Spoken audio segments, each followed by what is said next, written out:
Big Boss season 9ல எதிர்பாராத ஒரு விஷயம் நடந்திருக்குங்க. நம்ம எல்லாருமே அரோரா அவங்க தான் வின் பண்ணுவாங்கன்னு நினைச்சோம். ஆனா அவங்க குறைவான வாக்குகள் வாங்கியிருக்கிறதுனால 3வது இடம் கூட அவங்க பிடிக்கல. சொல்லப்போனா அரோரா, விக்ரம், திவ்யா, அதுக்கப்புறம் சபரி இவங்கள பாத்தீங்கன்னா விக்ரம் அவர் கூட 3வது இடத்துல வாக்குகள்ல இருக்காரு. அரோரா அவங்க 4th பிளேஸ்ல இருக்காங்க. ரொம்ப ரொம்ப குறைவான வாக்குகள்ல அவங்க தான் எவிக்ட் ஆயிருக்காங்க ஃபர்ஸ்ட்னு ஒரு நியூஸ் வெளியாகிருக்கு. திவ்யா ஓட்டிங்ல ரொம்ப அதிகமா இருக்காங்க. திவ்யா அவங்களுக்கு ரொம்பவே சப்போர்ட் அதிகமா இருக்கு.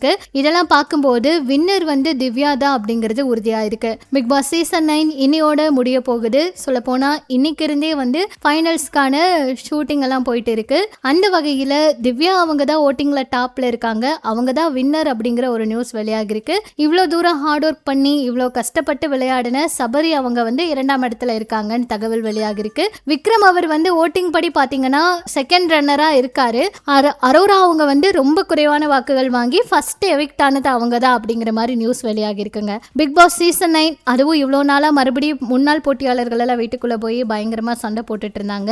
அந்த போட்டியாளர்கள் எல்லாம் அழுகிற மாதிரி இன்னைக்கு பிக் பாஸ் கடைசியா இதோட இந்த பிக் பாஸ் வீட்டுக்குள்ள இருந்து எல்லாரும் கிளம்புற நேரம் வந்துருச்சுன்னு சொல்லி பிக் பாஸ் பேசும்போது ரொம்ப எமோஷனல் ஆகி எல்லாருமே அழுகுறாங்க. கடைசியில விஜய், பார்வதி, கம்ருதீன் ரெட் கார்டு வாங்கி இருந்தாலுமே அவங்களோட பேரையும் பிக் பாஸ் சொன்னது ரொம்பவே ஆச்சரியமா இருந்துச்சு. பிக் பாஸ் விஜய், பார்வதி, கம்ருதீன் அவங்களுடைய பேரை சொல்லும்போது எல்லாருமே கண்டிப்பா அவங்க ஃபைனல்ல கலந்துப்பாங்க அப்படிங்கிற எதிர்பார்ப்போடு தான் இருக்காங்க.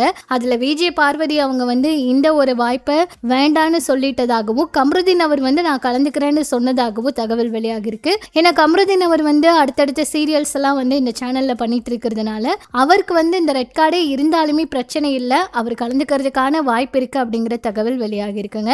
விஜய், பார்வதி அவங்க ரீசெண்டா தான் ஒவ்வொரு போட்டோவும் போட்டுட்டு இருக்காங்க. சீக்கிரமா வீட்டுக்குள்ள நடந்த விஷயங்களை பத்தி ஏதாவது பேசுவாங்கன்னு எதிர்பார்ப்பு இருக்கு. ஸோ எதிர்பாராததை எதிர்பார்க்கலாம் அப்படிங்கிற மாதிரி தான். சாண்ட்ரா அவங்களும் சமீபத்தில் மன்னிப்பெல்லாம் கேட்டிருந்தாங்க. டைட்டில் வின்னர் திவ்யா அவங்க தான் அப்படிங்கிறது அவங்களோட ஃபேன்ஸுக்கும் எல்லாருமே எதிர்பார்த்துட்டு இருந்த விஷயமா தான் இருந்துச்சு. ஸோ அதனால எல்லாருமே பாராட்ட கொடுத்துட்டு இருக்காங்க. அது மட்டும் இல்லாம அரோரா அவங்க கடைசி வரைக்கும் வருவாங்கன்னு எதிர்பார்ப்பு இருந்துச்சு. ஆனா டைட்டில் வின்னர் அப்படிங்கிறது டவுட்டா தான் இருந்துச்சு. அவங்க மணி டாஸ்க்ல அந்த பணப்பெட்டியை எடுக்கிற முடிவு எடுத்திருந்தாவே அது சரியா தான் இருந்திருக்கும் அப்படிங்கறதா எல்லாரோட கருத்தாவும் இருக்கு.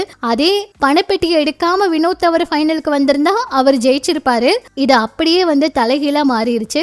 அரோரா அவங்க பண்ண விஷயத்தால தான் வினோத் அவர் பணப்பெட்டியை எடுத்தாங்கன்னு ஒரு புகாரை நிறைய பேர் வச்சிட்டு இருக்காங்க. கடைசியில அவங்க ஃபைனல்ஸ்க்கு ஜெயிக்க முடியாம ஆயிருச்சு. இதை பத்தி நீங்க என்ன நினைக்கிறீங்க? டைட்டில் வின்னர் திவ்யா அப்படிங்கறத பத்தி உங்களோட கருத்துக்கள் என்ன அப்படிங்கறத சொல்லுங்க. இனிமேல் போல பிக் பாஸ் அப்டேட்ஸ் எல்லாம் தெரிஞ்சுக்க நம்ம சேனல் கூட இணைஞ்சிருங்க.